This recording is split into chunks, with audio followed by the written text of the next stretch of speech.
Welcome to Playtech. So if you recall, there was the intro a few minutes ago. My name is Yoad. I'm Chief Architect for Playtech Gaming Platforms and previously dealing with the Bingo platform. And I have here with me Ezi, who is a technical architect for the Bingo platform, and he will do the second part of the presentation. So we're going to speak today about microservice, about our journey to microservices. And we're going to share a little bit of our experience, where we started and how far we reached with implementing microservice over the Bingo platform. So this is the agenda, basically. We will talk about a little bit about Playtech intro, the old architecture and its limitations. We'll then talk about the new platform, the deployment and management of microservices, then load testing, local development and other challenges, migration, and the summary.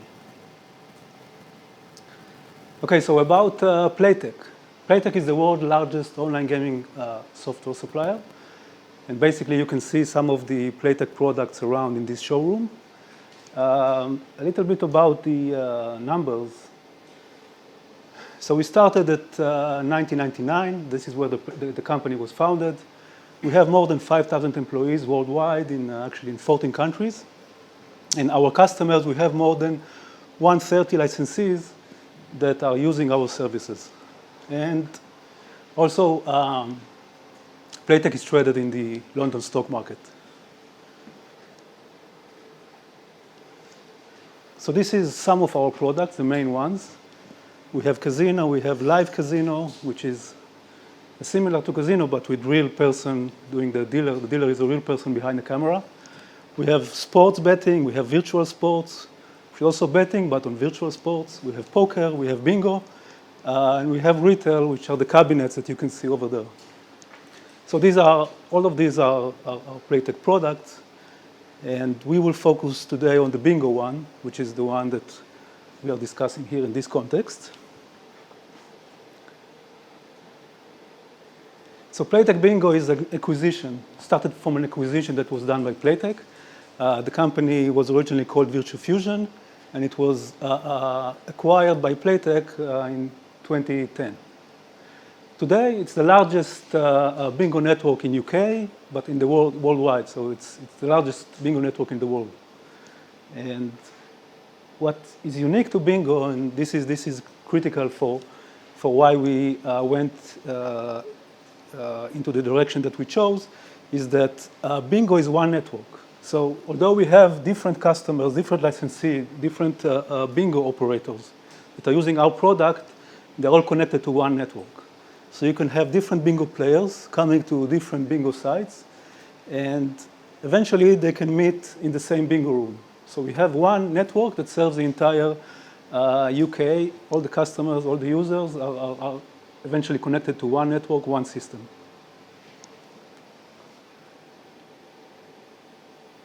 So this is basically the old platform, or the legacy platform, if you want to call it like that.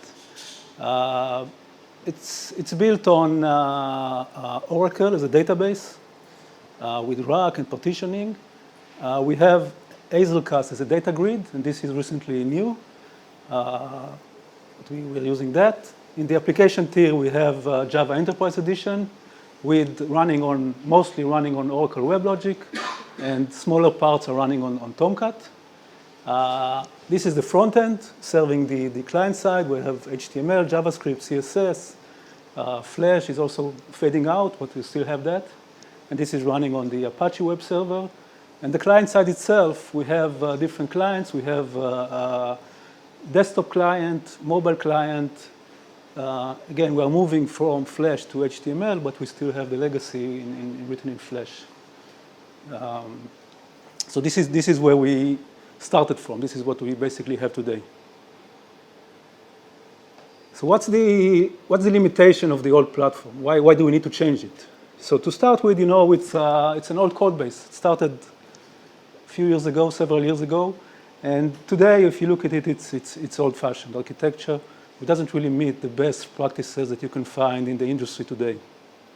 So it's a monolith architecture where everything that you saw is deployed like in one block of deployment. And it's hard to maintain from a developer perspective.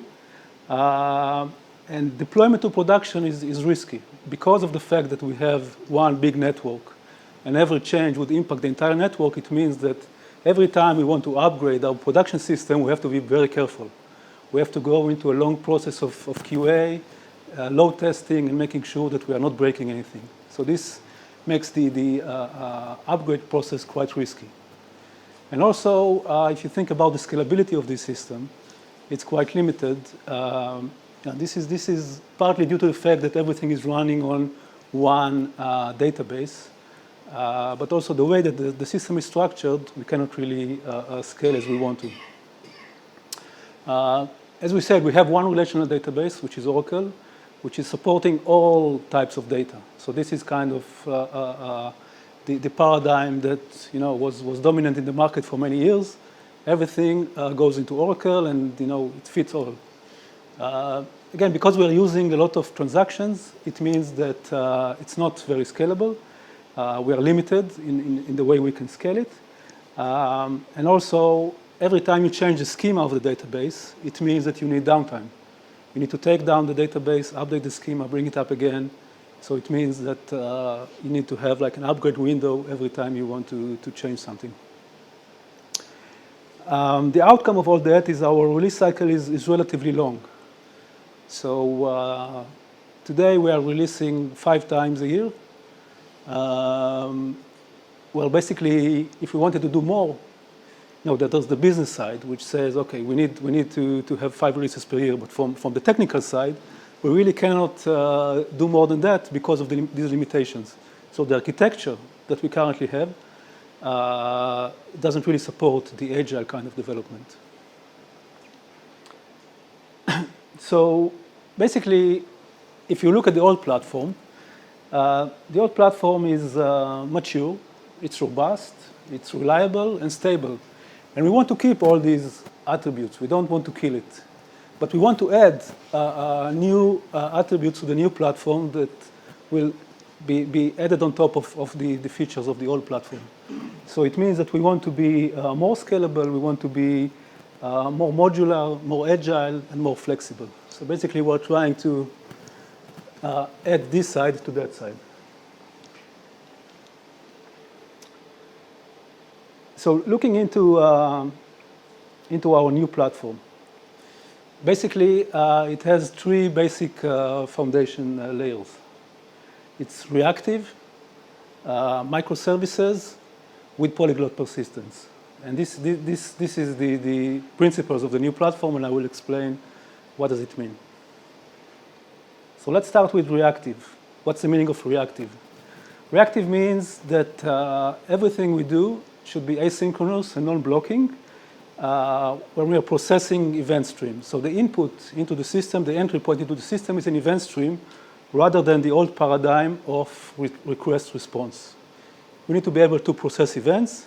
We need to be able to process events in very large number and do it efficiently. If we are blocking, if we are doing something which is synchronous, then we are limiting our scalability. So the next is just a quote from the Reactive Manifesto, which says that we need to employing explicit message passing enable load management, elasticity, and flow control by shaping and monitoring the message queue in the system and applying back pressure when necessary. So the idea is that, you could have a stream of events, and you need to be reactive in the way that you process them. It means that the queue could become larger or smaller over time, and the system should be able to adapt to that and to react to that and still provide a service no matter how big is the queue. And the idea is that eventually, with this paradigm, what you would get is less overhead on the system because there are no threads that are waiting. All the threads are basically working all the time. So if you look at it, you get higher throughput from the entire system. You can process eventually much more events that you can do with the old paradigms of request response.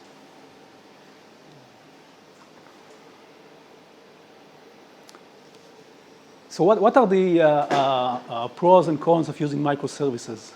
I assume that most of you are familiar with the microservice concept, but just in a very high level, instead of going into each server running everything, we're going into a model where we have much more deployment units, where each one is doing a specific business function, right? So it's easier to develop and maintain because we have smaller units of development and smaller units of deployments that each one is responsible for a smaller piece of the functionality. It supports much better. I wouldn't say that you cannot do Agile with monoliths, but with microservices, it's much easier because different teams can work on different microservices and each service can be deployed independently of the others. Another important aspect, which we also talk about Polyglot Persistence, is the data isolation. The idea of data isolation is that each service is responsible for its own data. There's no mixture of data, no mixture of responsibilities between different microservices. So as we said, eventually what we get is higher throughput from the microservices system and better utilization of our hardware resources because we just need to scale where we actually need more power. We don't need to scale everything. We don't need to put up more servers. We just need to put up more power for these microservices that are overloaded. So it's not all nice and shiny. There are also some downside for doing microservices. So it's kind of, we'll explain how we deal with that, but it's harder to monitor and track problems because messages can go to many different microservices, many different processes. It's much harder to do the tracking. You could end up with higher latency per request, especially if a request is traveling across different services. It may mean that a single service could take longer than in the monolith architecture. But still, as we said, we are looking at the throughput and not at the latency. Harder, obviously, to manage transactions because we are not working in one single process. And the overhead of managing a large number of nodes. Obviously, if we look at the microservices architecture, we have much more nodes that we need to manage. This obviously brings some overhead, especially on the operational side.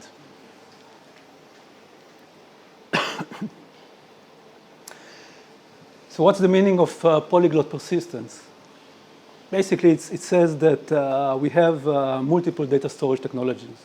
It's no longer taking one technology that would fit all the needs, but we would have different technologies for different services. Each microservice can basically pick the best storage technology based on its data model and based on its data flow. So we can have, in a single application, we can have multiple databases.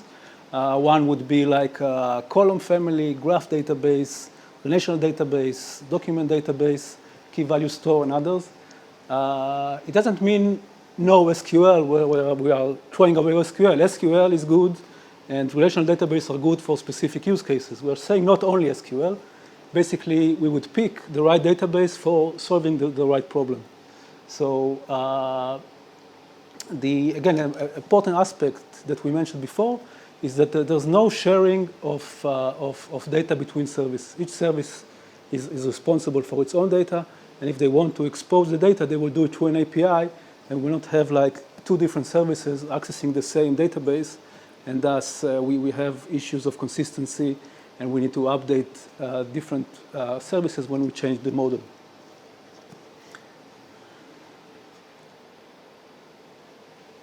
So looking into the anatomy of a microservice, basically we have a client. The client can be a client-side connecting to a microservice or a different service that needs to use these services.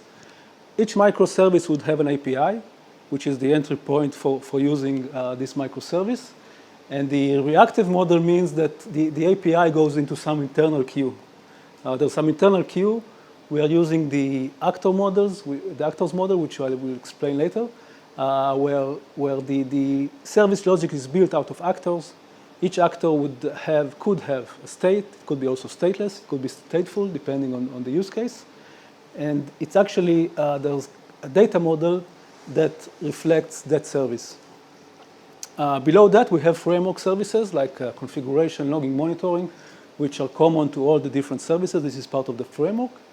And we have the database or the file system for that specific service. When we want to communicate with another microservice, there are two ways to do that. One is if we need an immediate response, we will go to the request response way, where we access the service and we expect an immediate response. But in most cases, we would prefer the asynchronous messaging, going to the messaging bus, and to that sending messages to other services that can pick it up and do something with that message.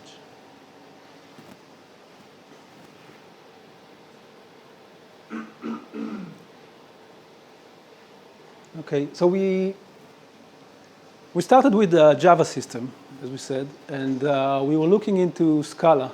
And we had a debate about whether we should keep doing Java or move to Scala. So why Java? So this is our existing code base. So we have many lines of code written in Java. We don't want to throw it away. We do have the in-house knowledge and experience with Java development, obviously. Java, it's relatively easy to read and understand code that was written by other people versus Scala, I would say. And another aspect which we cannot really ignore is that it's easier to recruit Java developers. So that's, for a company like us, it's also an important factor. Why Scala? Because it's concise, cleaner code due to the functional programming paradigm. As we pick the actor framework, it's much more natural fit when you're doing Scala. And it's cool. You know, many people, especially young developers, if you tell them to write in Scala, they would be happy with that. Not so happy with writing Java, which is kind of seen as the old style. I still remember the early days of Java when Java was cool, but that was about 20 years ago, so times have changed. What we actually did is kind of a mix. The idea is that new code is mostly written in Scala, new code on the new platform, combined with the legacy code in Java. So we still have our legacy code, and we have the new code in Scala. Actually, when you look into Java 8, you realize that it's not so different than Scala. You have most of the important features. You can do the future style of programming. You can do functional programming. You can do streams. So a lot of the ideas that came from Scala actually were adopted by Java, especially in Java 8. So now it's no longer that different. And basically, we allow the Java developers to migrate to Scala in their own pace. We're not enforcing anything. We're not telling them you have to write Scala, you have to write Java. We let them do the choice. And if we can recruit Scala developers, we are doing that. But we have also openings for Java developers. So at that point, I will switch over to Ezzy. Thank you, Yoad. So we had to make some decisions. I want to talk a little bit about stateless versus stateful microservices and which is better. So coming from the monolith, our web logic stack is stateful in the sense of we have a load balancer in front of it, and we use cookies to always make sure the users end up on the same node. We don't have persistent session state, so when that service disappears, when that WebLogic node goes bang, the user loses their state. It's one of the things we wanted to try and accomplish. You can accomplish it by having things like Hazelcast behind, so that when the player does migrate, they continue their state. So in terms of which is better, that depends. I think you're not forced down one path over the other. I think you have to pick what makes more sense for your use case. So there's pros and cons to both. With stateless, they're primarily used to maximize compute and business logic. So in that paradigm, it's easy to just throw more resources or more instances up. Each instance is independent, lacks knowledge of other members in the cluster. And stateless doesn't mean they're not allowed to make calls to external data stores to pick up information they need. That's allowed in stateless. Stateful, usually, but not restricted to, means that they can be aware of other members in their cluster. So they might do some sort of ping amongst each other to make sure everyone is a member, is up and healthy. They have internally stored state, but you do have an overhead of data playback. We use Akka Persistence, which is an event streaming or event sourcing paradigm. So when our state dies, we do use event sourcing to play things back up. But that's not free, that comes at a cost. All right, so now that we have, we've sort of got all of our components, we sort of know what we want to achieve, we need a very robust messaging bus that can handle what we're trying to achieve. So that came in the form of Kafka.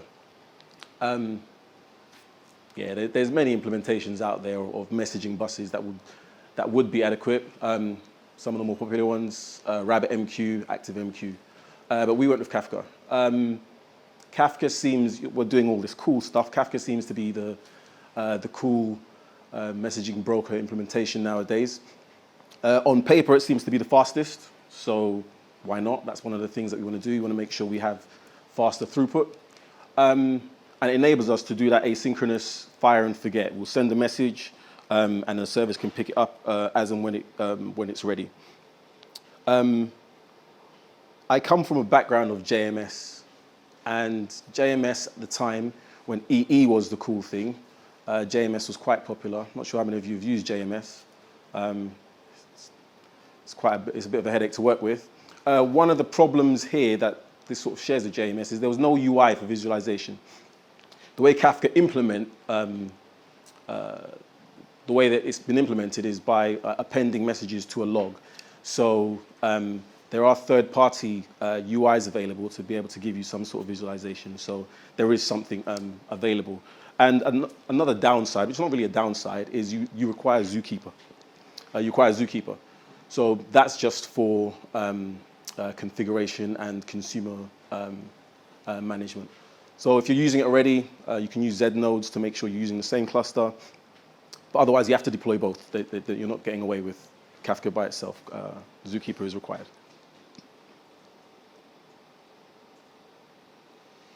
So putting things into perspective, these are sort of the bits and bobs that we want to do.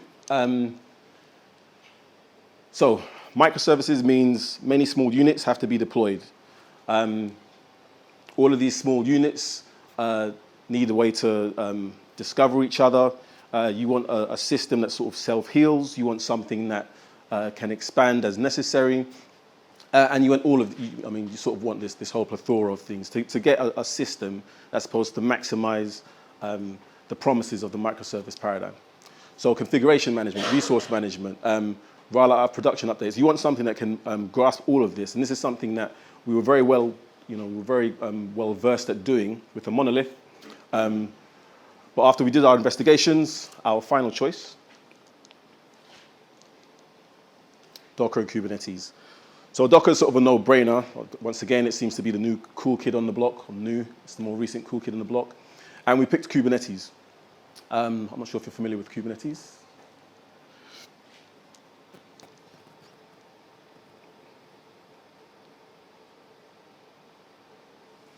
So I'd watched a talk by the Google guys. I think it was on YouTube. I think I was looking up something to solve this problem. I came across Kubernetes purely by accident. This was a couple of years ago now, and I was sort of taken back by what it had promised. We were using Docker Compose to get things up and running. And that's sort of okay when you have a handful of services, handful of configuration, but when things start growing and metastasizing, you need something that can, something that manages it better. So after I watched this talk, I was impressed. We have one of our system administrators who sort of keeps his finger on the pulse of this kind of stuff. So he was very in the know of Kubernetes, so we decided to go with this. It's born of Google having years of having to solve this problem themselves. Google is quite large and they always have to maintain. and their platforms, well, from my point of view, is quite stable. So the Kubernetes product was born from years of having to manage this exact same issue. Kubernetes offers pods, which are similar to containers, although you can get multiple containers within pods. But that's the smallest unit. So Kubernetes lets you deploy these pods. It gives you a simple API for service discovery. So you can have a database behind the DNS, for example, and then you can always go to that DNS to make sure you're, to reach your other services in your databases. Kubernetes also does your liveness and health checks. So there's a slight difference with health checks. Kubernetes just makes sure that your service could be busy. So while it's busy, if your health check fails, Kubernetes will just make sure no traffic is delivered to that pod, so it has time to recover. And the liveness check is whether it's even, if it's still available to function. If the latter fails, Kubernetes will kill that pod and spin up another one. So, and that's all done automatically for you. And it also offers auto-scaling. I think the latest version now does things a bit more than CPU. I think there's other bespoke things you can tune on. The version we're using says, you can give it a CPU threshold, and if a pod goes above that threshold, it can spin up another one, and then it can regress when your load has come down. There are a few alternatives, Apache Mesos, Docker Swarm, and so forth and so forth. These ones are more for public clouds. We have, in the gambling industry, we have a few restrictions when it comes to public clouds. So Kubernetes works perfectly for us.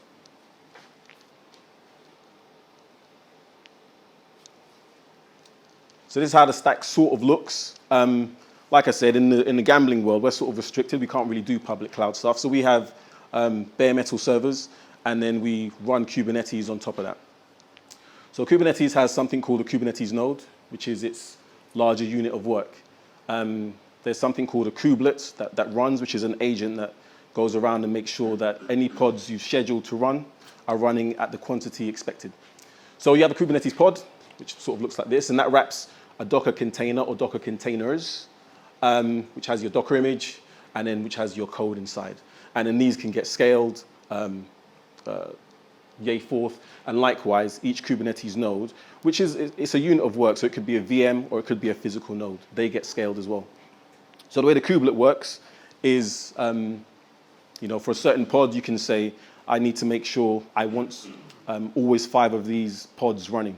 So the kubelet makes sure it will schedule 5 and spread them out across your Kubernetes nodes. And if there's a problem, either liveness or there's an error and your pod dies, the kubelet will recognize this and will spin up another pod somewhere so you have a healing elastic service.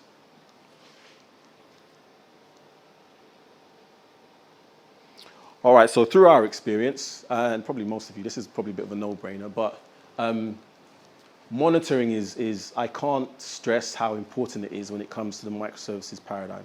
I think one of the things that we had is we were very good at grepping logs. I think that's how we did it, we just grepped logs. And it's one of those things where you don't realize how painful it is until someone shows you a better way. Or maybe you do realize. But we were grepping logs. We had Zabbix, but as devs, we never really had much. It was always about grepping logs and looking, doing counts. Now in the new platform, we use Grafana. So we've got stats per service punted out to Grafana. So that gives us real-time visualizations about what's happening in our system. So that's very key. We also have Zabbix. We're still using Zabbix, which is really good. Alerting is very important. So I think one of the things that we'd suffered, or we still suffer because we're in a parallel paradigm right now, is we're always reacting a lot longer after the incidents have happened. So we'll get calls from our tech support team telling us a player has done X, Y, Z over an hour ago, and we had to go and do the post-mortem, look back, and once again, grep logs. With the stack that we've currently got, we can set up alerts for certain exceptions, for certain conditions, and these can either be punted out in Grafana, which can, I think Grafana can ping messages to Slack, so you can have Slack groups, people watching these, so they get real-time notifications, or Nagios. Nagios is another popular one. And that gives you real-time events as they're happening. An important point I would note is you have to, and it's iterative, there's no easy way to do this. You have to give confidence in your alerts. One of the things that we do have, one of the problems that, and we still have it today, is you get false positives. So if you haven't tweaked your alerts, a lot of the time you get an alert email telling you there's a problem, and if your inbox starts getting spammed, you create a rule that says, yeah, ignore that. And then before too long, a real error will come up, but you've ignored it. So you have to be quite strict with the tuning of your alerting. And then finally, logs. We have Kibana as our UI. Like I said, we were grepping logs before, and Kibana has been a lifesaver. I don't know why we didn't pick it before, but yeah, so I'd really recommend it. It's really good.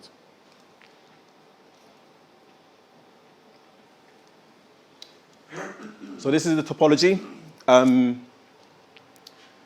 It's just a high level of how bits and bobs sort of fit together. So we have our Kubernetes node, and our pod sort of sits there. Per application, so far, we have statsd that punts metrics into influx. So this could be every time a certain request happens or anytime certain events happen, we just punt out stats to an influx database that runs on Kubernetes. You have cAdvisor, which is about gathering stats about your pod. Heapster asks the kubelet, who gets its information from cAdvisor, for stuff like your CPU, your RAM, all of these sort of operational metrics from your pod. So once that's all put into influx, you can then get very rich graphs about what's happening within an individual pod or within clusters. You can aggregate data. On top of that, we have scripts that query the influx database for alerting purposes. So if there is something that's happening, for example, your pods are not populating the influx database, we have an external script that's monitoring that as well. So the idea here is you want to make sure that you're aware and can respond as soon as possible to when these things happen. And then that just can punt out emails. I think Grafana does emails as well, or at least the latest one, I think.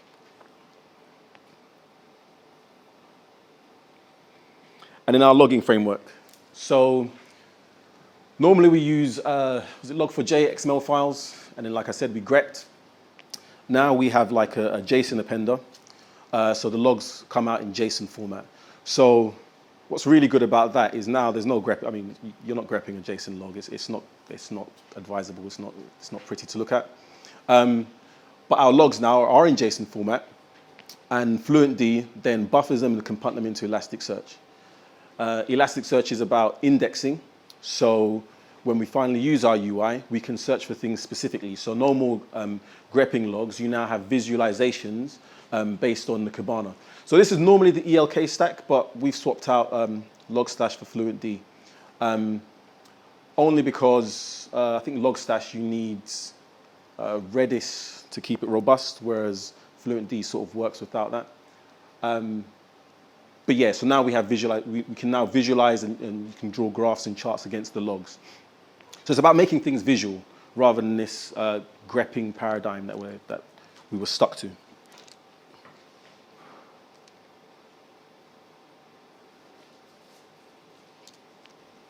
All right, so a quick overview once again of the technologies that we picked. Scala and Java.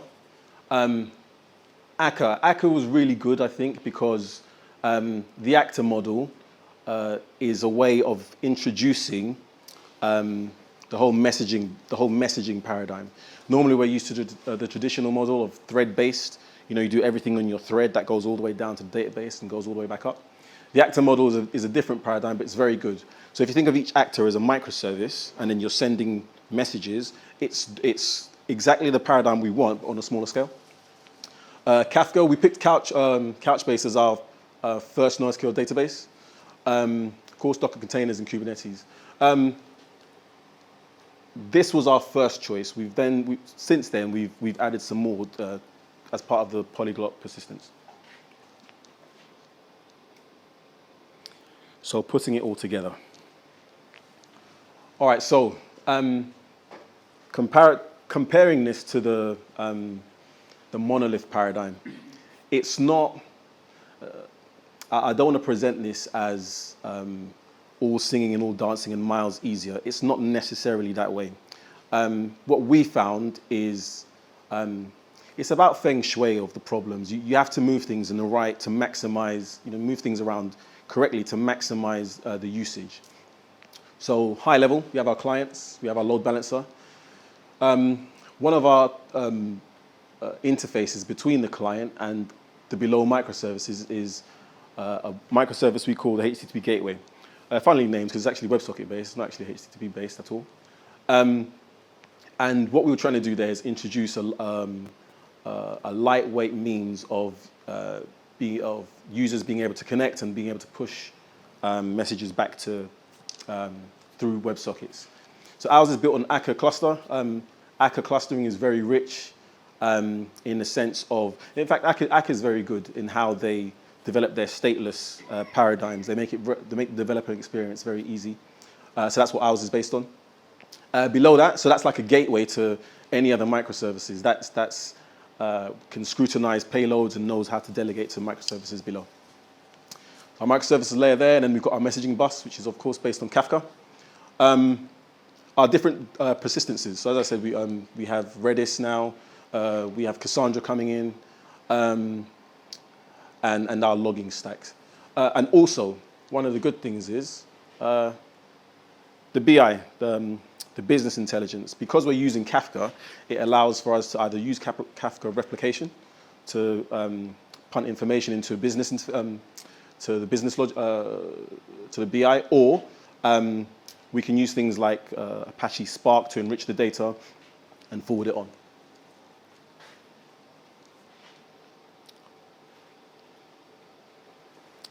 Load testing.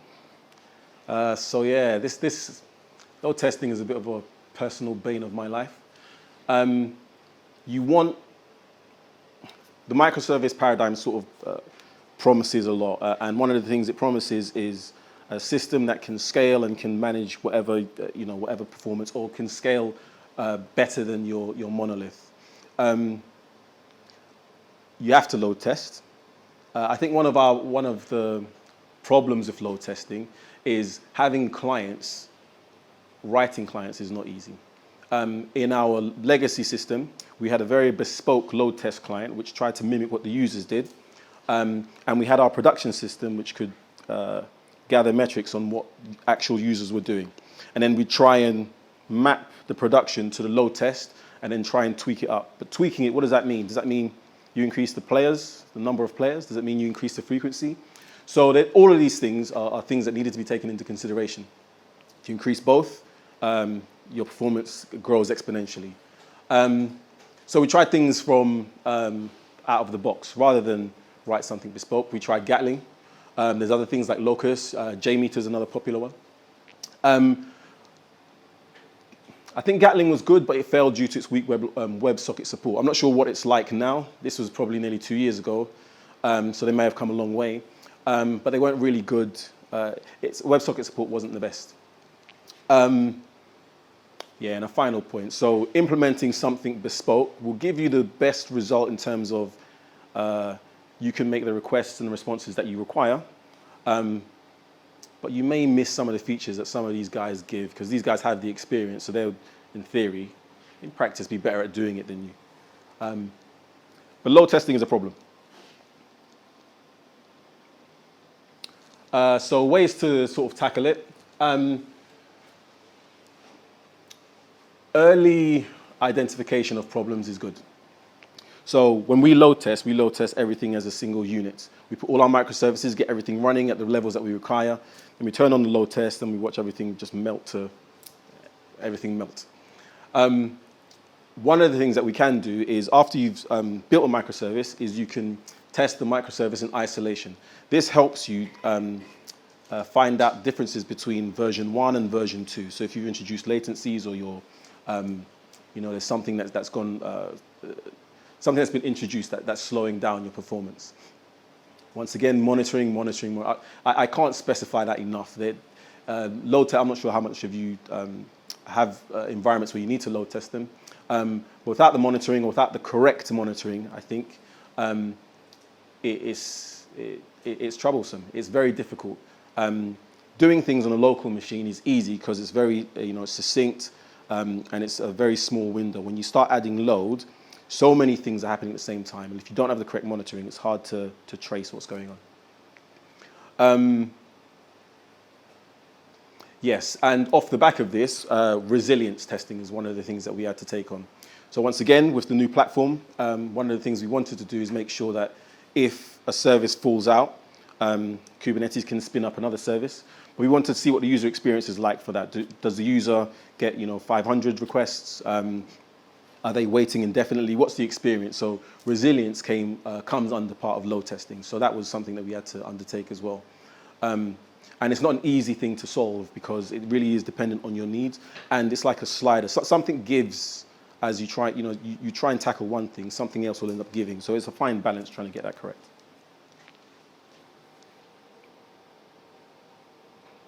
All right, something that I think is heavily understated in microservices is local development. So writing a microservice is simple, that's not difficult. And then testing that microservice in isolation, that's not difficult. But when you have many microservices working in unison, how do you test that? How do you build for that? How do you cater for that? Do you use Docker Compose? Because that can spin up multiple.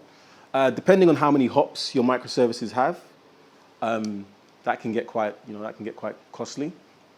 Do you forget Docker in its entirety and just do SPT run, or just run your Java process and run multiple? Or do you use something like Minikube, which is a Kubernetes, it's literally what it says on the tin, it's a mini version of Kubernetes. But there's a lot of overhead trying to run multiple services on your local machine. So I think there's three main approaches to tackling this problem. One, as I said, is running the entire stack on your machine. So in our old legacy code, we had WebLogic running. Our database servers were not running on our machines, but we could connect to an external database. We had Tomcat running, and a few other bits and bobs. But it was enough to sort of take and then once you have IntelliJ running, or different instances of IntelliJ running, it's enough to sort of take you to the limit of your RAM. Then when you do that, scale it out multiple times for microservices, it's not before long that you start hitting all of your limits. It's not scalable. You can't do that. When you're testing microservices, you end up having to really test in isolation, and the first time you get to integration testing is on a pre-production environment, which is a bit wasteful. Second way of tackling the problem is to only run the microservice that you care about and then stub out your interfaces. So that works really well with HTTP. Once again, there's no integration part to that because you're only testing the local, the single microservice by itself. And me and the dev team have had many a word about whether that's good enough. I think that takes you yay far, but I don't think it takes you all the way. So one of the pros is it's very lightweight, because in this paradigm, you're only running the service that you care about. And then you've got a third, which is sort of a bit of a hybrid of both. So the third is about running the services that you care about on your machine, but integrating with a shared environment. So how we ended up solving it was doing something similar, and this is still a work in progress for us. We have a shared environment which runs the entire set of microservices, the entire suite, and then we have a local environment which is running on Minikube. And between the local environment and the shared environment, we have what we call the development proxy, and they make a WebSocket connection between each other, and that's how they talk. So any messages that you put on your Kafka queue on your local gets put on your local, but it also gets pushed up through your WebSocket so that the shared environment sees it, and any services on there can see it and can consume it, and vice versa. So that means that although on your local machine you're running only the microservices you care about, you're already integrated in a shared environment. So this works. HTTP is a problem because It's hard to make a HTTP request on one side and then try and mirror it on the other side. There is a solution, but like I said, it's still a work in progress. So this works well for us because of the messaging, because of the whole messaging paradigm.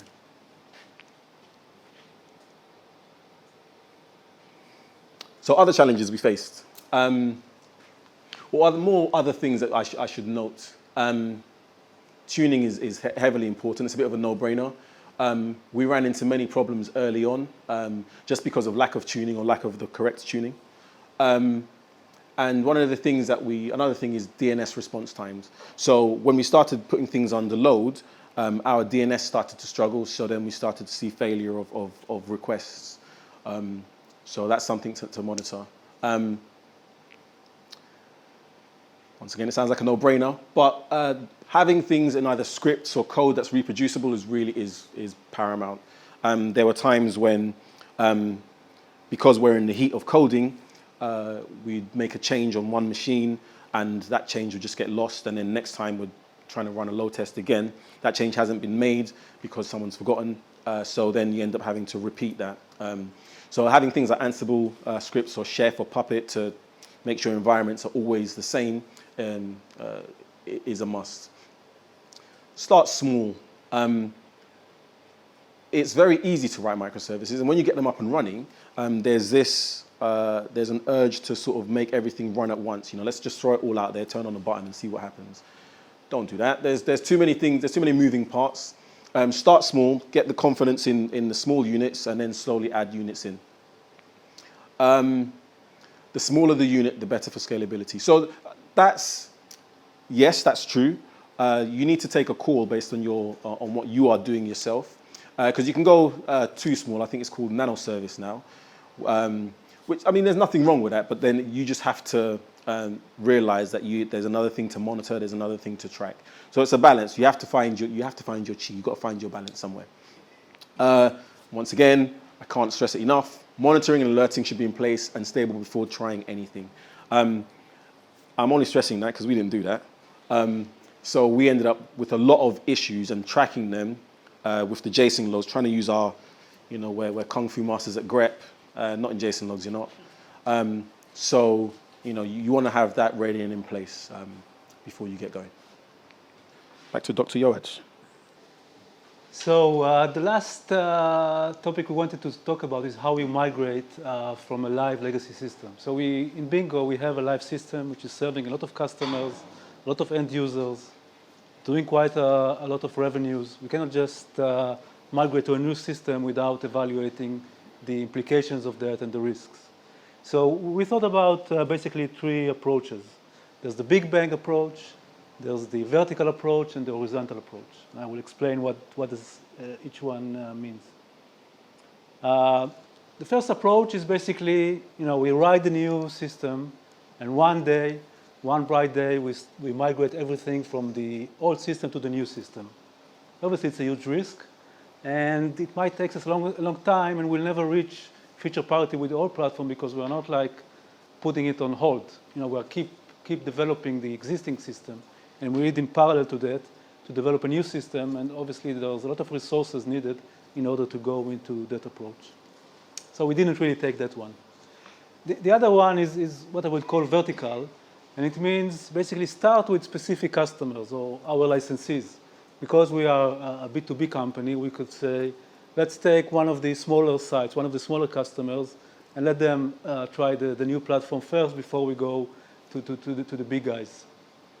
As we explained before, if you remember, it's not really practical for our case. Because we have one Bingo network, we can't really do that. It's not applicable for Bingo because they're all connected to the same backend. So it's not possible in our case.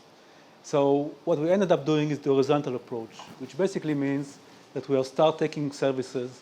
We start with some of the services, some of the functionality. We move it from the old platform to the new one, and this is allow us to do the incremental changes.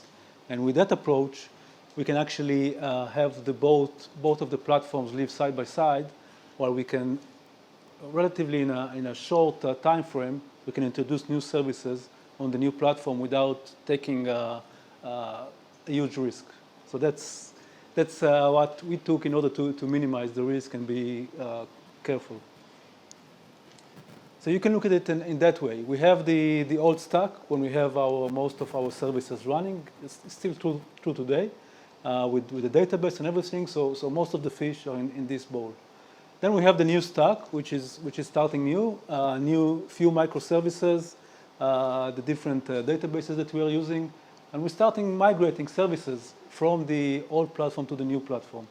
So over time, what we are doing basically, we are shifting, we are moving services from the old stack to the new stack, and we keep both of these systems running side by side in a hybrid model. Eventually, we hope that one day this bowl will be empty, and all the fish or all the microservices will jump over to the new one. But obviously, it's a long process, and we didn't really put a strong deadline of when we are going to do that. We'll just do it as we need, as we see the need, as we see the business need or the technical need. It's an ongoing process. It's not something that we start and finish in a very well-defined time frame. So this is basically where we are today. And just to summarize what we've been talking about. I can't move to the... Sorry. Yeah. So summary. So our new Bingo platform is based on reactive microservices, as we said, with Polyglot Persistence. And this allows us to have better scalability, better modularity, agility, and flexibility compared to the incumbent monolith app. We need to manage a cluster of containers, and that allows us to do fast deployment and independent deployment of microservices with elastic scalability. And as we've seen, we are doing that with Kubernetes. The new platform didn't come for free. It introduced new challenges that we didn't have before, and we had to solve the problems of how we do monitoring, how we do logging, how we do testing, especially load testing, how we do handle development environments. But once we got into understanding that and picking the right set of the modern tools and methodologies that are used today in the industry, the new platform is eventually easier to manage and control. It provides better tool, better visibility, better ways of dealing with problems, better ways of finding the root cause of problems. So eventually, after we solve all the problem, we get something which is superior to the old one. And lastly, the gradual migration from the old to the new technology stack reduce the risk. So we're not doing it in one day, we're doing it over time. And it enables us to do the incremental changes, introducing new microservices. Today, we already have the new platform, the microservices, live in production. There's a set of services that is running on the new platform. We're seeing many services running on the old platform. And as we said, over time, we will introduce more and more services in the new platform. And it will become larger and run in much higher scale than it does today. But we can say that the first step that we took, the first stage, is very successful, and we are looking forward into the following steps and into eventually, as we said, migrating everything into the new platform. So hopefully one day it will happen. I don't know when. So that's it. Any questions? Yeah, congratulations for the technology stack. I would like to ask you, you mentioned that all the projects are very well tested and integration test, and I know that Kubernetes supports rollout deployments and automatically rollback. Yeah.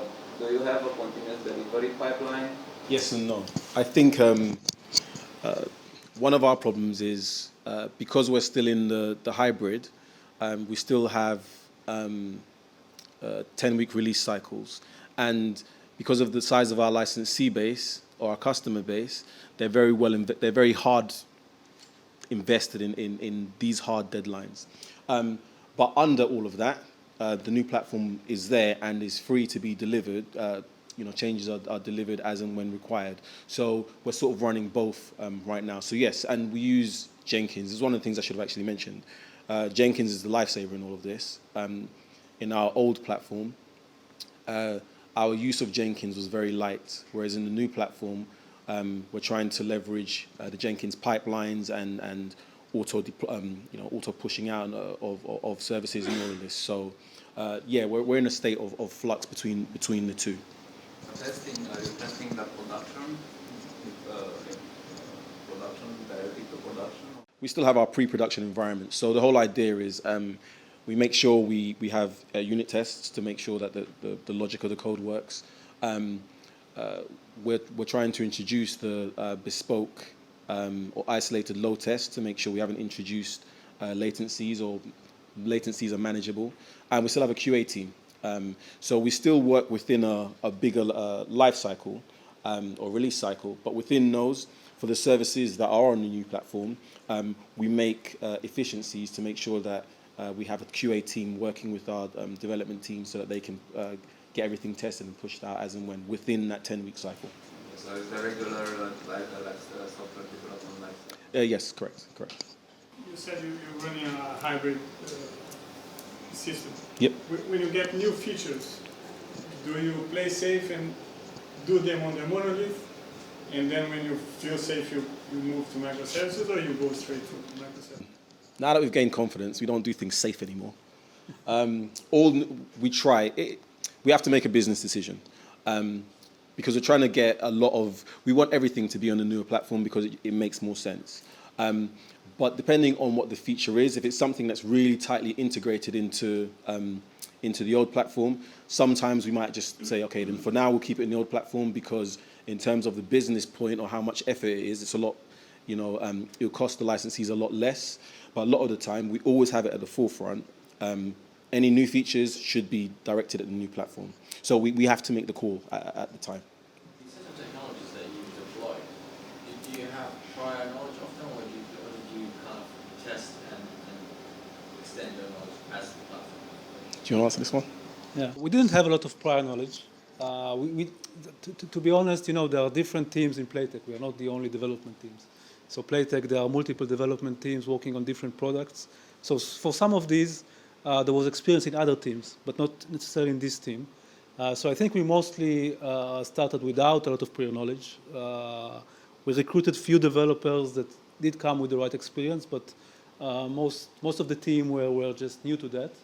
And there's a learning curve, obviously. We did spend the time on learning the technology and understanding, doing some research, doing some tests, figuring out what's the right way to work. But yeah. Did you consider at some point using Prometheus for monitoring?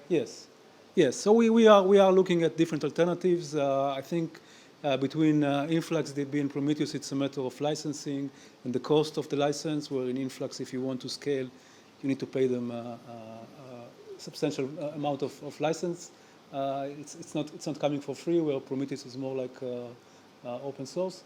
But yeah, we are looking into different alternatives, and we always it's never like a static decision about the technologies. It's always open for discussions, always open for revisit the decisions and checking them again, because technology is evolving so fast.